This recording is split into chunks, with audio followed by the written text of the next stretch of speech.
हर साल $400 यानी Indian currency के हिसाब से 30,000 रुपये लॉटरी टिकट में खर्चा करते। और साल के कोई भी टाइम वो लोगों के पास कोई भी सेविंग्स नहीं होती।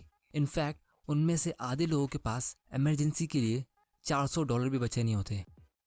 अब आप मुझसे कहोगे कि वो लोग लॉटरी टिकट्स में खर्चा करने की जगह उन पैसों को सेव क्यों नहीं कर लेते, लेकिन उनके हिसाब से उनकी लाइफ और उनकी फाइनेंशियल कंडीशन सिर्फ और सिर्फ वो लॉटरी ही बदल सकती है, मतलब लक।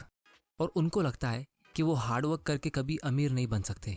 उनको ऐसा लगता है कि अमीर बनना मतलब लकी होना। तो बेसिकली वो लॉटरी टिकट्स उनको उम्मीद और सपने दिखाती है। अब दोस्तों, आप में से बहुत लोग कहोगे कि ये कितनी फालतू सोच है, क्योंकि हमें पता है लॉटरी जीतने के चांसेस कितने कम होते हैं। और अपनी लाइफ को पूरी तरह लॉटरी टिकट्स पे छोड़ देना मतलब करोड़ों में से एक आदमी को सक्सेस मिलेगी, तो क्या बाकी सारे लोग वैसे ही गरीबी में जिएंगे? लेकिन दोस्तों, इंटरेस्टिंग बात यह है कि अगर आप उन लोगों को समझाने जाओ तो वो उल्टा आपको बेवकूफ़ समझेंगे, और शायद वो लोग आपको गलत बोल के रिटर्न में आपको बुरा फील करा देंगे, जबकि आप तो उनकी मदद करने के लिए बोल रहे थे। दोस्तों, इसीलिए ये बुक से हमें कुछ ऐसे इंपॉर्टेंट लेसन सीखने मिलते हैं। वो ये कि हम इंसान लॉजिकल नहीं हैं, हम साइकोलॉजिकल हैं। क्योंकि दोस्तों, सबको यही लगता है कि आज की तारीख में वो एकदम परफेक्ट फैसला ले रहे हैं अपनी लाइफ के लिए। लेकिन फिर भी जब कुछ साल गुजर जाते हैं और जब लोग पीछे पलट कर देखते हैं तो वो यही सोचते कि काश उन्होंने कुछ ऐसा कर लिया होता तो उनकी लाइफ कुछ और होती। और दोस्तों, जब बात फाइनेंशियल डिसीजंस की आती है तो चाहे वो अमेरिका के लोअर क्लास के इनकम वाले लोग हो या इंडिया के मिडिल क्लास या दुनिया में कोई भी अमीर इंसान, हम ज़्यादातर फैसले इमोशंस यानी जज्बात के बेसिस पर लेते हैं, जैसे डर या लालच, और फिर उसको लॉजिक से जस्टिफाई करते हैं कि हमारा फैसला लॉजिकली बिल्कुल सही है। दोस्तों, इसकी एक वजह ये होती है कि हमें कुछ चीज़ें कुछ सालों बाद सीखने मिलती है जो हमें पहले सीख लेनी चाहिए थी। इसीलिए दोस्तों, आज मैं कुछ ऐसे इंपॉर्टेंट लेसन्स इस बुक से शेयर करने वाला हूँ जो हमारी साइकोलॉजी और माइंडसेट से रिलेटेड है, जिसकी वजह से हम जाने अनजाने में गलत फैसले लेते हैं, जिसको आज सुधार कर आप जल्दी फाइनेंशियली फ्री हो सकते हो। तो दोस्तों, आगे बढ़ने से पहले अगर आप इस चैनल में नए हो तो आप इस चैनल को सब्सक्राइब कर सकते हो और बेल आइकन को प्रेस कर देना ताकि आप ऐसे इंपॉर्टेंट वीडियोस मिस ना कर दो। तो चलिए शुरू करते हैं। Lesson number 1, true wealth is what you don't see. दोस्तों, एक तरफ होती है लग्जरी कार्स, बढ़िया सा घर, इंस्टा पे वेकेशन की फोटोज। दोस्तों, ये सब चीजें हमें क्लियरली दिख रही है, और दूसरी तरफ उस घर का या कार का लोन का EMI, उस आदमी के ऑफिस का स्ट्रेस और उसकी स्ट्रेस की वजह से उसके घर के रोज के फाइट्स, ये सब चीजें हमें नहीं दिखती। तो जो हमें दिखता है वो अक्सर पूरा पिक्चर नहीं होता है, लेकिन जाने अनजाने में ये चीजें हमें गलत तरीके से सोचने पर मजबूर करती है।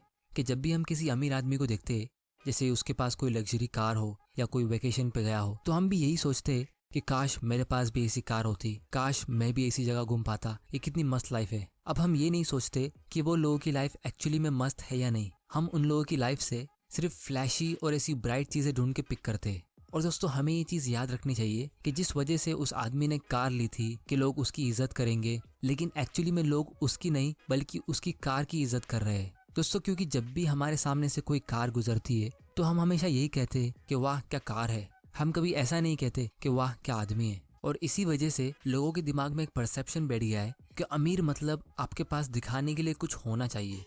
लेकिन रियलिटी में एक्चुअल वेल्थ वो होती है जिससे हम आज़ादी की जिंदगी जी सकते हैं। क्योंकि सबसे बड़ी और सबसे इम्पोर्टेंट चीज जिसे हम पैसे से खरीद सकते हैं तो वो है हमारा खुद का टाइम।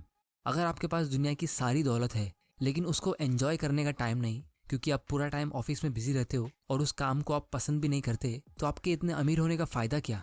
दोस्तों, इसीलिए इस बुक के ऑथर हमें ये कहते हैं कि दूसरों को दिखाने के लिए खर्चा करना मतलब गरीब होने का सबसे सिंपल और आसान तरीका है और अमीर रहने का सबसे मुश्किल। तो अगर आप किसी आदमी के पास कोई अच्छी कार देखते हो, जैसे मान लो वो 50 लाख रुपए की है, तो आप उससे ये नहीं पता लगा सकते कि वो आदमी एक्चुअली में वेल्दी है या नहीं, लेकिन उससे हमें ये चीज जरूर पता चलती है कि उसके धन में से 50 लाख रुपए कम हो गए हैं।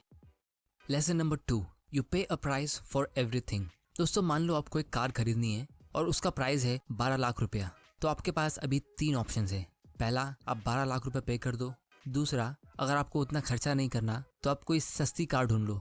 तीसरा, किसी दूसरे आदमी की कार चुरा लो। अब दोस्तों, 99% लोग कार चुराने वाला ऑप्शन नहीं चुनेंगे, क्योंकि उन्हें पता है कि फिलहाल तो कार मिल जाएगी, लेकिन उसके बदले आगे जाके फ्यूचर्स में जो प्रॉब्लम्स होगी वो बहुत ज्यादा हो सकती है। तो उसके बेनिफिट जो हमें क्लियरली दिख रहे हैं वो उसके नुकसान से काफी छोटे हैं, जो फिलहाल नहीं दिख रहे।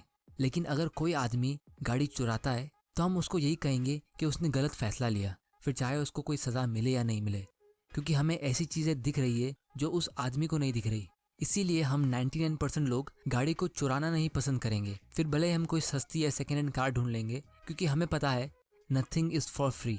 उसी तरह जब आपको अमीर बनना है और इन्वेस्टिंग से अपने पैसों को ग्रो करना है तो आपके पास दो ऑप्शन है। या तो आप अपने पैसों को ऐसी जगह इन्वेस्ट करो जहां आपको सबसे ज़्यादा लॉन्ग टर्म फ़ायदा होगा, यानी अच्छा रिटर्न्स मिलेगा, जैसे ऑथर कहते हैं इंडेक्स फंड में या डायरेक्ट स्टॉक्स में। लेकिन उसके लिए आपको उसको सीखना पड़ेगा, उसका प्राइस वही है, और ये प्राइस आप डॉलर्स या रुपीज़ में नहीं पे करोगे, बल्कि डाउट, अनसर्टेनिटी, थोड़ा टाइम देके उसके बारे में सीख कर पे करोगे। लेकिन उसके बदले में आपका फ्यूचर ब्राइट होगा। और दूसरा ऑप्शन ये है कि आप अपने पैसों को कोई सेफ जगह पर रख दो जहां आपको ज़्यादा रिटर्न्स नहीं मिलेगा, लेकिन आपके पैसे सेफ रहेंगे, जैसे बैंक एफडी में या गोल्ड में। तो उससे आपको सेफ्टी तो मिल जाएगी, लेकिन उसके बदले में आपको उतना प्रॉफिट नहीं मिलेगा, और वही उसका प्राइस होगा। तो इसी तरह ये ऑप्शन में आप खराब रिटर्न्स लेकर इसका प्राइस पे करते हो। अब दोस्तों यहाँ पे सच बात ये है कि मैक्सिमम लोग ये दूसरा ऑप्शन चुनते हैं, जिसको मॉर्गन हाउसेल, इस बुक के ऑथर, कार चुराने वाले ऑप्शन जैसा कहते हैं। और उसका सिंपल रीज़न ये है कि बहुत से लोग अपने घर के लिए, अपने घर के डेकोरेशन के लिए, वेकेशन पे जाने के लिए, खाना खाने के लिए बहुत सारा खर्चा करते हैं, लेकिन अपने आप पर इन्वेस्ट करने के लिए इतना खर्चा नहीं करते, क्योंकि अपने आप पर इन्वेस्ट करने का प्राइस उन्हें क्लियरली दिख नहीं रहा, और उन लोगों के लिए वो दिखाने वाली चीज़ ज़्यादा इंपॉर्टेंट है, जैसे घर, गाड़ी या फिर फिक्स्ड डिपॉजिट का फिक्स्ड इंटरेस्ट। और आपके रोज़ के बोरिंग इन्वेस्टमेंट्स जैसे स्टॉक मार्केट या इंडेक्स फंड से आपको अपना फ्यूचर इतना क्लियरली दिख नहीं रहा, इसीलिए लोग ये ऑप्शन चुनते नहीं है। उसी तरह जिस तरह कार चुराने वाले को उस कार की चुराने की असली कीमत नहीं दिख रही। और दोस्तों ऑथर यहाँ पे हमें एक इम्पॉर्टेंट बात कह रहे हैं कि growth is driven by compounding which always takes time, but destruction is driven by single points of failure which can happen in seconds. यानी आपके पैसे धीरे धीरे करके ग्रो होते हैं कंपाउंडिंग के थ्रू, लेकिन बर्बादी रातों रात हो सकती है। Lesson number 3, getting wealthy versus staying wealthy. दोस्तों अमीर बनने के बहुत सारे तरीके होते हैं, लेकिन गरीब होने का एक ही तरीका है, पैसों को बराबर हैंडल नहीं करना और उसको ज़्यादा से ज़्यादा खर्चा करना। और इसीलिए ऑथर हमें कहते हैं कि अमीर बनने से ज़्यादा मुश्किल अमीर रहना है, क्योंकि जब आदमी के पास पैसा नहीं होता है तो उसे कंट्रोल करने की कोई ज़रूरत नहीं है, क्योंकि उसके पास पैसा ही नहीं है। लेकिन जब आदमी के पास बहुत सारा पैसा होता है तो उसे सेल्फ कंट्रोल सीखना ही पड़ता है। इसीलिए आपको अमीर बनना और अमीर रहने के लिए अलग अलग माइंडसेट चाहिए। लेकिन अगर आप शुरुआत से ही थोड़ी बहुत सेविंग्स करके इन्वेस्ट करते हो और उसके थ्रू अमीर बनते हो, तो चांसेस है कि आपको वही माइंडसेट अमीर रखेगा। और इसीलिए आज दुनिया के 90% से भी ज़्यादा अमीर लोग सेल्फ मेड है, और दुनिया के 70% से भी ज़्यादा लॉटरी विनर्स 10 साल के अंदर वापस से गरीब बन जाते हैं। तो इसीलिए आपको हमेशा एक सर्वाइवल माइंडसेट रखना चाहिए, जिसके लिए आपको 3 चीज़ों की ज़रूरत होती है। सबसे पहला, aim to be financially unbreakable, मतलब आप अपने आप को मेंटली और फाइनेंशियली इतना स्ट्रांग बना दो कि मार्केट साइकिल से आपको कुछ फ़र्क ही ना पड़े।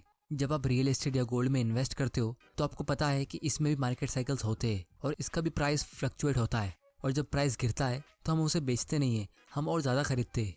उसी तरह हमें यही लॉजिक यूज़ करना चाहिए स्टॉक मार्केट और म्यूचुअल फंड में, कि आपको मार्केट साइकिल से डरना नहीं है, आपको उसे अपने बेनिफिट के लिए यूज़ करना है।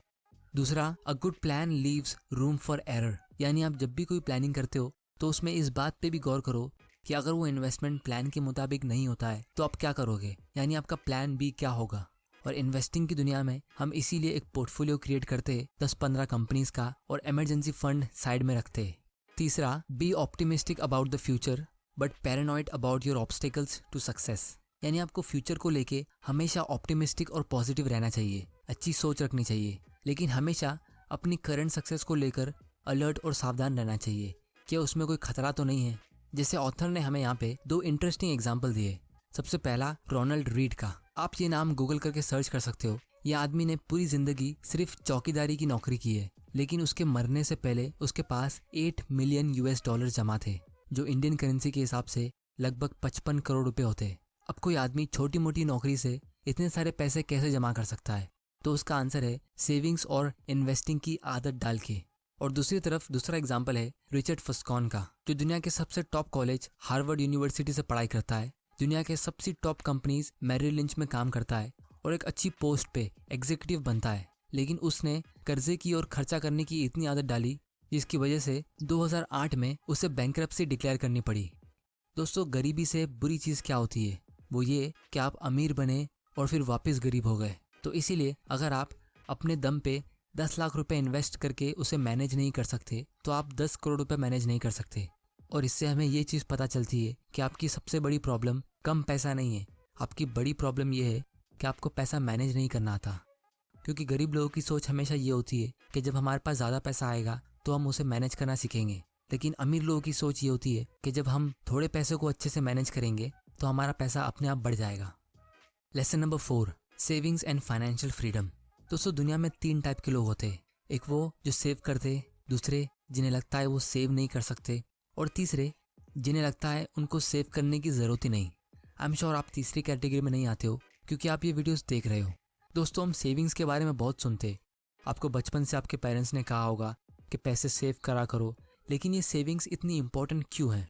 क्योंकि हर एक रुपया जो आप सेव करके इन्वेस्ट करते हो वो आपका फ्यूचर का वो टाइम खरीदता है जो शायद किसी और ने खरीद के रखा था।